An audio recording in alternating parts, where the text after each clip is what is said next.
many good people fall on hard times. So a lot of these distressed sellers are good people, and they're looking for a reset button in life. I was one of those people that was on the brink of foreclosure and bankruptcy in 2009, 2010, about to lose it all.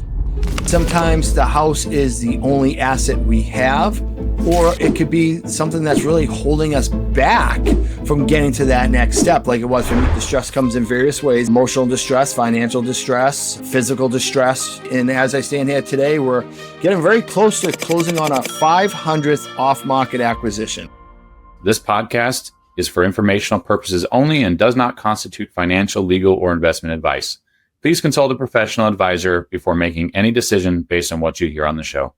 Welcome, everybody, to another episode of Distress to Success, where we talk with professionals who are helping reinvent blighted communities in a profitable way. And today I have with me Jeremy Beland. Jeremy's a real estate investor, home buyer, coach. You're kind of a unique resource in this space, Jeremy. But I guess first off, welcome, and thanks for coming on. Brian, my pleasure, man. Happy to be here. It's a great honor to be on your show today, so thank you. Because Jeremy, you had me on your podcast a few weeks ago, and twice. Oh, that's right, it was twice. We had you back twice. I think you were one of maybe two podcasts I've ever been on where I talked about tax sales, and you actually knew enough to be dangerous, and we could actually have a legitimate conversation. Most people interviewing me are kind of deer in the headlights, and so yeah. I just bought my first property from a wholesaler via tax sale, and I have my attorney right now working on getting us clear title behind the scenes as we get ready to refi it. You know, we got a few months before we do all that, so it's going to be a turnkey rental property. But yeah, it was funny because when we had you on my podcast, I just learned through this, and it's all brand new to me. And I was like, "What do you mean I can't get clear title?" Then he told me the things that we could do to get it. I was like, "Okay, all right." So, yeah, it's pretty neat. Always learning in this business. I love it. Yeah. Isn't that a fact? I think real estate in general, and why I got into it is you never end learning. If you find somebody that says they know everything, like run away. Right? Yes, right, exactly. Well, I guess Jeremy, on we kind of focus on let's say models that people have turning these typically giant eyesores of buildings, whether they're single family residential all the way up to industrial projects. I was actually this is a sidebar, but I was in a hotel in Savannah, right on the river there. It was JW Marriott that they had recently done. I don't know if for anybody that has a plan to go to Savannah, I highly recommend this hotel. It's going on a trip, not only because they built it and they've got like actual fossils, like a history lesson walking through this hotel. I love Savannah.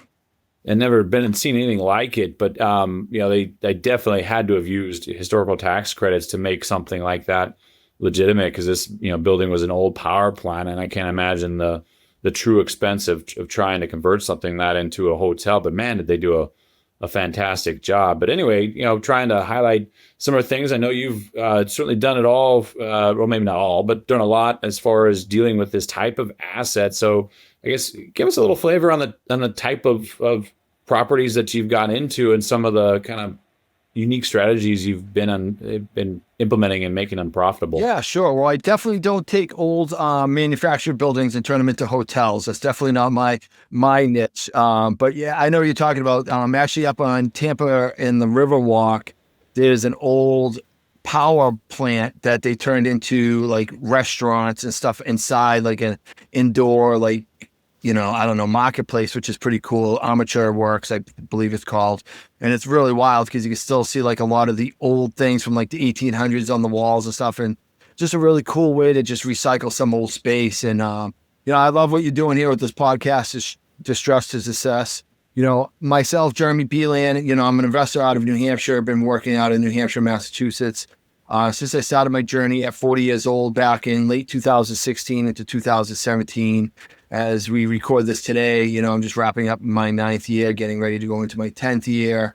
I've had a lot of success, fortunately, by, investing into some good coaches and building some good team members along the way. We've done a lot of business in upstate New York, Buffalo and Rochester. We were up there for a few years, did a whole bunch of wholesale deals. And then, I do some flipping and wholesaling down in the Treasure Coast of Florida as well. We dabbled in Wichita, Kansas for a little while, had some moderate success, and then things didn't work out. Even tried my luck in Las Vegas, and like so many, I did not fare so well there. So, but, basically what my business model is, I typically started out as a wholesaler. And if you guys listening don't know what a wholesaler is basically we get a property under contract for 123 Main Street, typically a distressed property, not always, but typically a distressed property. And we can assign the rights of that purchase sales agreement to somebody else who will execute it. Typically what we call in our industry a cash buyer. So I get a property under contract for $100,000. The cash buyer buys it for $120,000. I get that $20,000 in between. And that's kind of how I got started out in this business. As of today, though, I am a house buyer. I wholesale still, but I buy houses and we're, real estate investors as far as landlords and things of that nature. So our business model is to find distressed properties or distressed sellers. Distress comes in various ways. It's not always the house. Sometimes it's the situation, emotional distress, financial distress, physical distress. There's all kinds of distress outside of just the houses. But we take these distressed properties, we get them under contract as low as possible. And then we decide what makes the most sense as far as, providing revenue for my business. Does it make sense to wholesale this? Do we wholesale it? And what a wholesale is, we will actually use money, a private lender, to buy the property. We do little to nothing to it. We just buy it, basically clean it, and immediately relist it on the MLS and make money that way. Sometimes we will buy it and turn it into a flip and renovate the property, resell it that way. Sometimes we BRRRR it, which is buy, rehab, or buy, renovate, rent, refinance, repeat. I always get the acronym all screwed up. Too many R's in it, but that's basically how we, take a underperforming rental property and turn it into a performing rental property. We do some creative ways as well, but the goal here is to provide value with distressed homeowners, whether the house is distressed or they're distressed or a combination of both, and help them out of those tough situations, give them a reset button in life, and then turn around and sell those properties through the multiple exit strategies for maximum revenue. And that's how we do it. And we rinse and repeat. And as I stand here today, we're getting very close to closing on our 500th off-market acquisition. So that number. Congrats. Thank you. We're going to be close to hitting it this year. If we don't hit it this year, we should kick off the next year with it. So fun. That's awesome. That's a big milestone. Fun milestone for sure. Well, I guess a couple questions for you, Jeremy.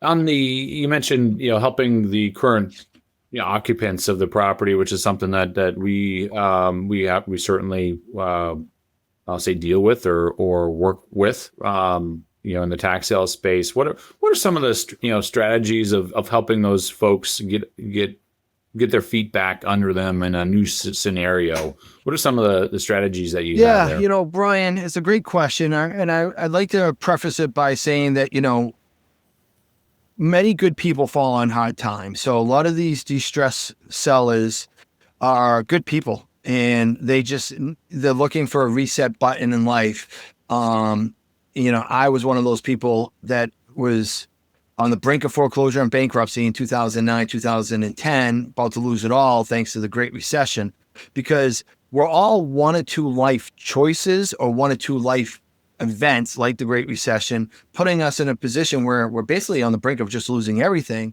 And sometimes the house is the only asset we have, or it could be something that's really holding us back from getting to that next step, like it was for me in the recession, right? My house was anchoring me into, my own personal recession, financial distress and everything else, but not to mention like emotional depression. And I couldn't unload the house because I was upside down with it.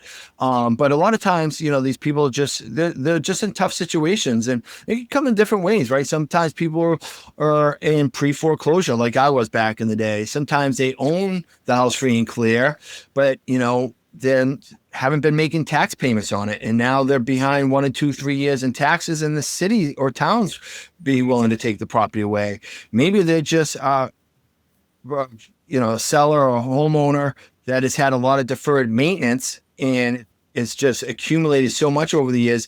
Now it costs more than they can afford to fix it or even live in it, or it doesn't even make sense for them to fix it up and sell it because they don't have the resources to do that, whether it's financial or just, physical or anything else. People inherit houses that they don't want from different family members and get them through probate and inheritance situations, especially if you're somebody in a different part of the country and somebody gives you this shed out in the middle of nowhere. You may not want the shed out in the middle of nowhere, and now you're stuck with paying the taxes on it, right? Sometimes in certain cities, people get stuck with code violations, and those code violations start to pile up really fast. And next thing you know, they're sinking in code violations and can't get out from underneath it. So these are all various forms of distress that we come across. Sometimes it's a tired landlord, right? People get into real estate thinking it's all, rainbows and sparkles and unicorns. And they realize that, you know what? I am a terrible landlord. These tenants are taking advantage of me. I do not want to be a landlord anymore. And I've gone through evictions and everything else, and I don't want this property anymore, but I can't sell it. My tenant won't go. The house needs too much work. There's all these different scenarios. So we go out and find those people, and we find creative solutions to help them out of these situations by providing value behind the scenes in exchange for monetary value. So basically what we do is we provide value with these houses on these situations. Everything's unique. So it's a specialized, customized solution specifically for them. And they pay us back by giving us equity in their home. And then we take that equity and we turn it into revenue. Gotcha.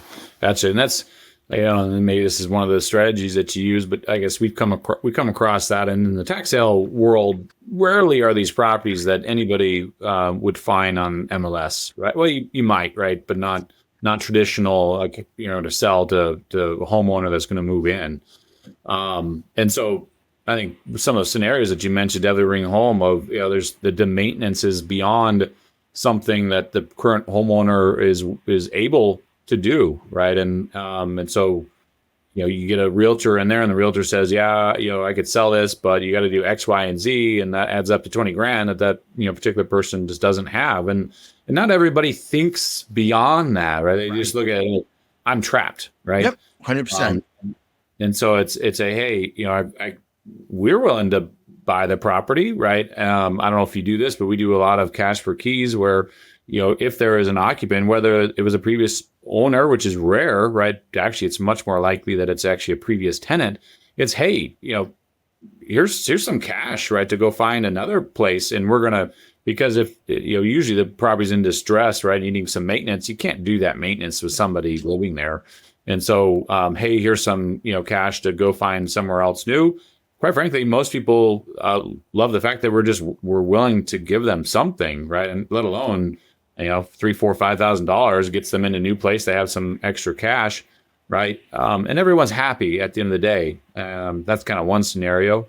One of the, I guess, real stories on our end that sticks out is we ended up buying a property that we thought was abandoned because it was in such disrepair. And lo and behold, there was an older gentleman who was about 90% blind trying to live in this house that was about ready to fall over, had no power, no running water. Like, he was not living in a space that anybody in his shape should be living in.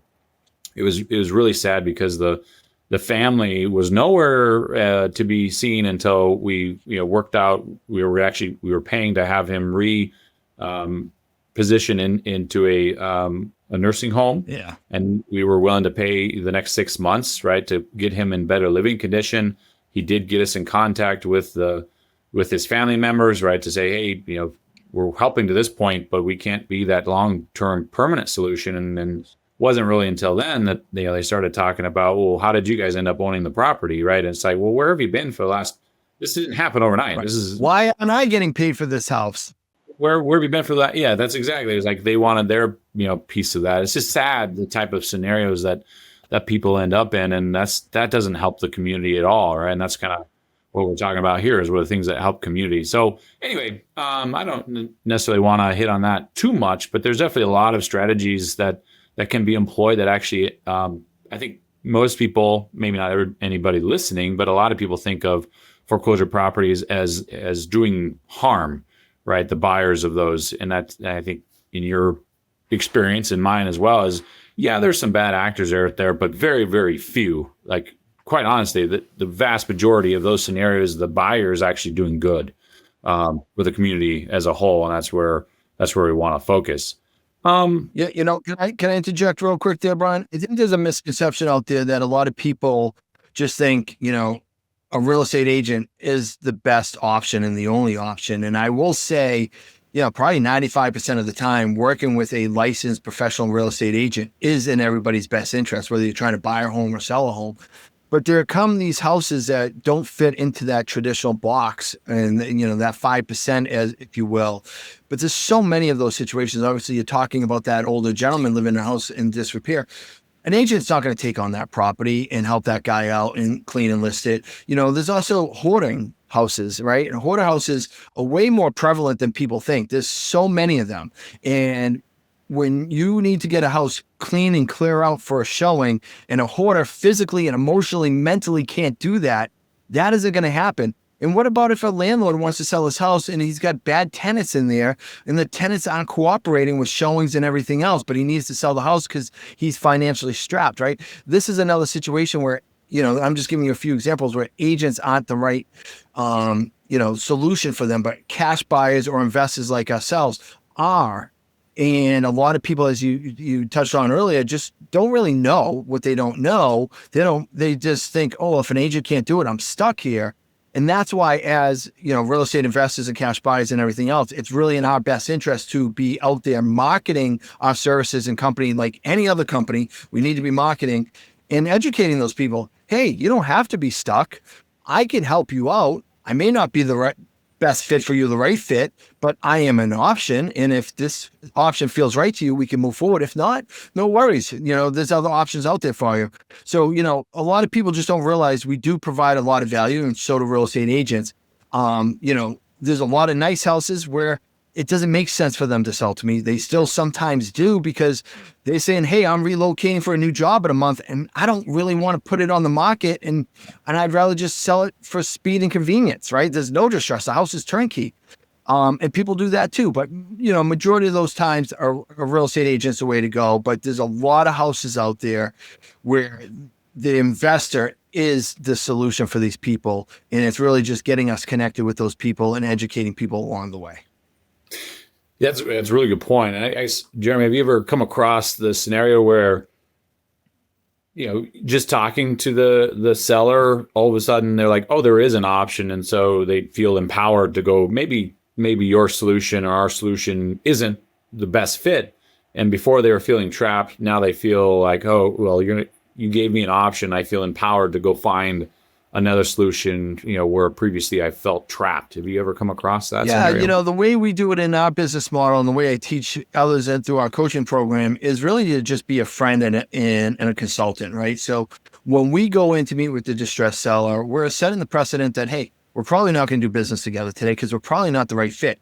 Hope that we are, but chances are likely that we probably aren't. And then in that process, as we're trying to get a better understanding of what the situation is, what is the cause of distress, along with like, what's your next steps if you sell the house and don't sell the house, right? I really want to have a clear understanding of that situation.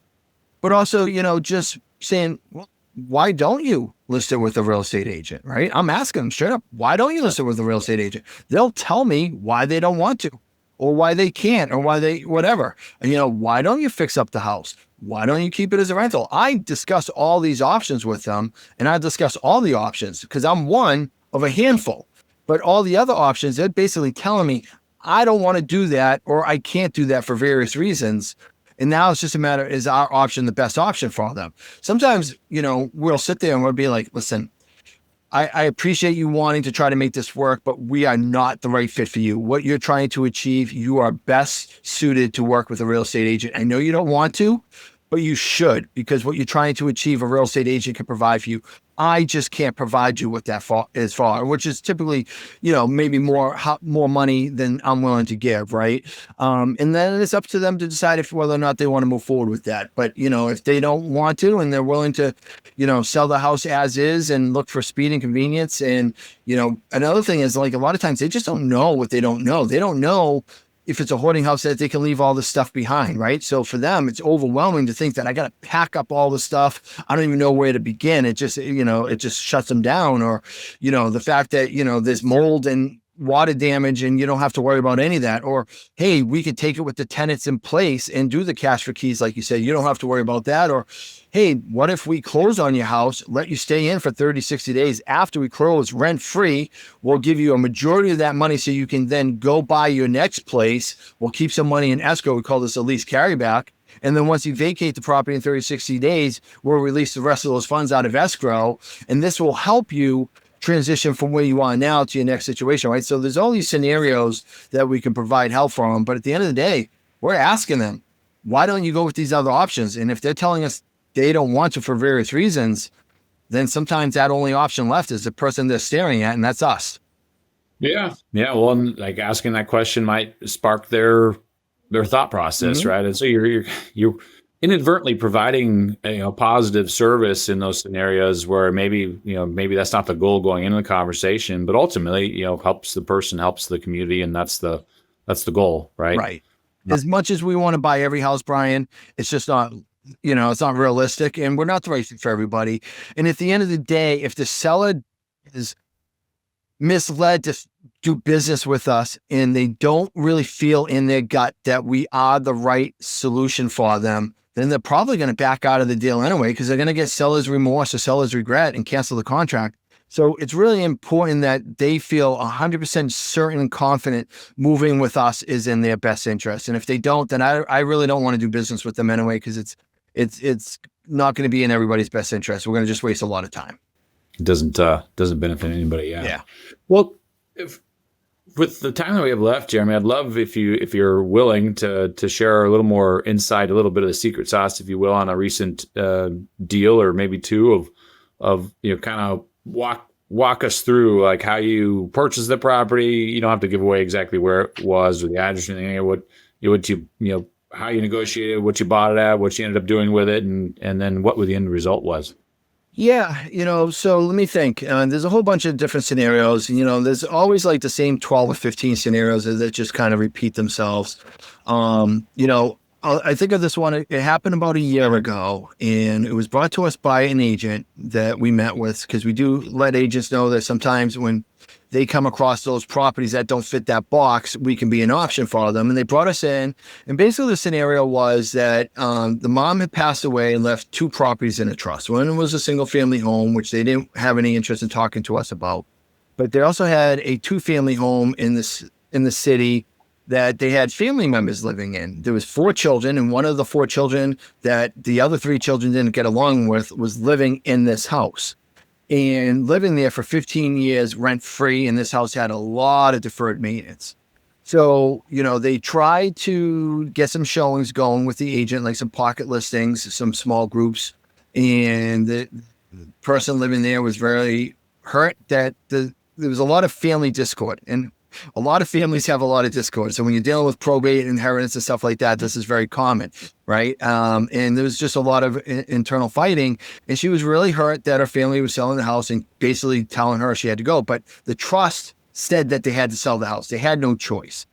So in the meantime, since she lived there for 15 years rent-free, from her mom's house, she was basically, every time somebody came in, she was trying to hurt the showing. Right? She was saying, well, there's mold, this is broken, I'm not letting people in. She was, whatever she could do to sabotage it. And eventually the agents got really frustrated and said, well, we know somebody who may buy this. So we went out, met with the family at the single family house, and there was the 2 siblings and one that was in New York. We sat down with them and talked to them, and basically just said, we could buy this house as is. We'll buy it with the people in place. I haven't even seen the house. I'm going to buy it sight unseen with the people in place. I'm willing to do all this, so you don't have to worry about it. You can just get you sold, get your cash. I'll worry about relocating her and dealing with all the headaches that come along with that. and we talked to the two siblings, and I thought they were the only two decision makers. And as we're getting ready to come to an agreement, they said, well, I got to run this by my brother to see what he thinks. I'm like, wait, there's another decision maker? My agents who brought me in didn't tell me this because I didn't have any, too much information going into this. So I'm like, well, listen, you need to get him on the phone right now. I'm here. Why don't you get him on the phone? And they did. We called him on the phone. I just spent an hour talking with him. Now I got to go through this whole process again with the other sibling. We get the other sibling up on the phone. Now we have all three decision makers talking about it. We talk about pros and cons, everything we can do. And, it was basically the ARV was $500,000. I anchored it down. They wanted 300. I said, no way. I anchored it 2. We basically settled at 250, which was my goal going into it, why I anchored low. And then we stepped out. I said, why don't you guys talk about it? My wife and I, we'll step outside with the agents. If you guys want to move forward with it, great. If you don't, I understand. But why don't you guys sit down and talk about it? We went out in the driveway. They talk about it. We do this a lot in our process because we do not want to leave the house without a contract, right? We're trying to get the deal done while we're there, because if you do leave, chances slim and none, you're going to get the contract. So they decided, the three of them talked it over, came back. We agreed at the 250. We're going to buy a sight unseen, and I was going to deal with all the headaches of the family members in place. So we did. I used private money. So I borrowed the money from somebody else to buy this property. They funded 100% of the acquisition, closing costs, and everything else. I didn't have to pay for anything out of pocket. Then I worked very hard to be very kind with the people living there. The sister and her daughter, who was on Section 8 upstairs, tried to cash for keys, tried to find places for her. And, it's very, what's the word I'm looking for? She was just basically very stern on, I'm not cooperating with you. I'm not going down without a fight. There's nothing you can provide me to make this easy and work. So unfortunately, we had to go through an eviction, went through a 9-month-long eviction of getting this property vacant. Finally agreed that we got it vacant after 9 months. I cleaned out the property after she left, had it on the market a few weeks later. Took me 9 months to get there. But once we got there, we had the whole house sold and under contract in less than 30 days, and we made $100,000 profit on that house. That's the patience, right, to deal with those scenarios. And have you seen that house since? Is it did it end up getting fixed up, or what's I haven't. I sold it to some cash buyers that were going to renovate it, and I don't know what they did with it. But we originally were going to renovate it, but after it took so long to get it, we figured we'd just take our money and run. Sometimes you'd be surprised buying a house like that and throwing it on the market as is. Sometimes. And I want to say sometimes, a lot of times, can make you even more money than rehabbing it. Because when you start renovating properties, you end up opening up a can of worms, and your budget can, quickly get out of control. So, we were in it for 9 months. I owed 9 months of investor fees and everything else. And I was emotionally just exhausted with it. I'm like, I'm just going to sell it. And we made pretty well on it. And, earlier that year, we had another scenario for another property, very similar situation. And we did the same thing. It took us 11 months to go through the eviction in Massachusetts. Once we got it cleared, vacant, we cleared it out, put it on the market. We made $200,000 on that one. Wow. Those are like amazing margins if you could only do that in every scenario, right? Yeah, I wish. Right now, my team today, we're fighting over this awful seller and this terrible buyer for a $10,000 assignment. I can tell you a lot of times the biggest headaches come from the smallest deals. So they're not all home runs like that. There's a lot of strikeouts and base hits, but hey, listen, they all average out to be pretty good in the long run. That's awesome. Well, I guess wrap up. I have 2 more kind of sections, and I guess for folks that would love to learn more about REI Freedom and get in contact with you, Jeremy, how can they do that? Yeah, thanks for asking. Listen, I'm all over social media. Jeremy Beland, Beland, Jeremy Beland, just how it sounds. And REI Freedom, Real Estate Investing Freedom. You catch me on all the socials. If you reach out to me, ask me questions, I will get back to you. I talk to people all the time. I'm very passionate about what I do. I love helping people in my community through buying houses, but I also love helping people get out of, the 9-to-5 rat race in corporate America by building a life of freedom through real estate investing as well. So I basically accomplish both of those things in my daily activity. So feel free to reach out to me anytime. I'm happy to take time out of my day for you. Awesome. And anybody listening, if you're able to, or watching this on your computer instead of listening on your phone, you can check out the notes below. We'll have a link to Jeremy's REI Freedom website. All right. Now, before we officially wrap up, Jeremy, I have a section I call carve outs. I did not make this up. I totally stole this from one of my favorite podcasts I listen to. But basically, it's what is one or two things that you've come across recently, whether it's a book you read, some gadget that you bought, some advice you heard that you think listeners would benefit from. And I'll go first to give you a few minutes because I didn't give you much of a heads up on anything along those lines. But one of the podcasts that I'm listening to that I actually stole this idea from, and I'll throw it out there, is it's called Acquired. And there's two guys on there that go through the history of businesses, and the recent episode I listened to was on Trader Joe's, and it was fascinating and learning all about the origination of Trader Joe's and $2 Chuck, the wine that most people have heard about, and the story that's out there, which actually is not true. I won't give away the story, so you can listen to the episode to figure that out. But this is not a 20-minute episode type podcast. This is like multi-hour, in-depth, and by far the best breakdown of businesses, from Google to Trader Joe's to Hermes bags. I never considered myself much of a stylish guy, but after listening to Rolex episode and Hermes, like the handbags that are $20,000 and up, definitely made me appreciate those items that much more. So anybody that digs that kind of stuff, highly recommend. The show's called Acquired. You can find it on Audible, I'm sure, anywhere out there. But anyway, that was my carve out. Hopefully that gave you enough time, Jeremy, to kind of think about one from your end. Do you have anything? Yeah, I read a lot of books, and books are really great. I would say there's been a few books that really have hit home for me in what we do.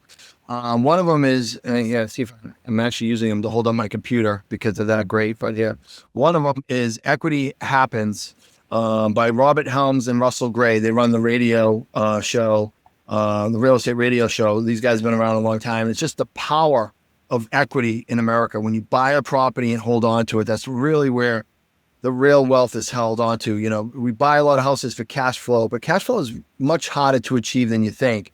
But the appreciation and long-term wealth of paying down that mortgage over time and appreciating assets is life-changing. And then this is another great book, Flip the Script with Oren Klaff. And it's more about a sales book, because in our industry, and I'm going to put this back under here to get my computer high again. But in our industry, when we're talking to sellers, it really comes down to your ability on the acquisition sales side of things. So the better you get at talking to sellers on the phone and in person, not necessarily sales skills. Yes, some sales related to it, but acquisition skills training is really the catalyst to success in our industry. So if you want to be a house buyer, you want to, be very successful acquiring off-market properties direct to seller, then that is a skill set that you have to master to learn. And the better you get at it, the more money you will make. That's awesome. Two great books. I've not read either one of those. I got to add those to my list. I would Jeremy. recommend it. Equity Happens. It's like $90. It's ridiculous. It's such a hard one to find, but it's exclusivity. Yeah, awesome. Exactly. Well, Jeremy, I immensely appreciate your time joining us today and all the advice and stories that you had. Anything else that you want to add? I'll just leave everybody with these three things. And Brian, I really appreciate you being on your show today. It's really been an honor. So I do appreciate it. Thank you. It's just these three things. Always be marketing, always be learning, and more importantly, always be taking massive and perfect action. Apply those three things. You'll do great things. I love it. Well, thanks, everybody. Good luck out there, and hope to catch you next time on Distress to Success.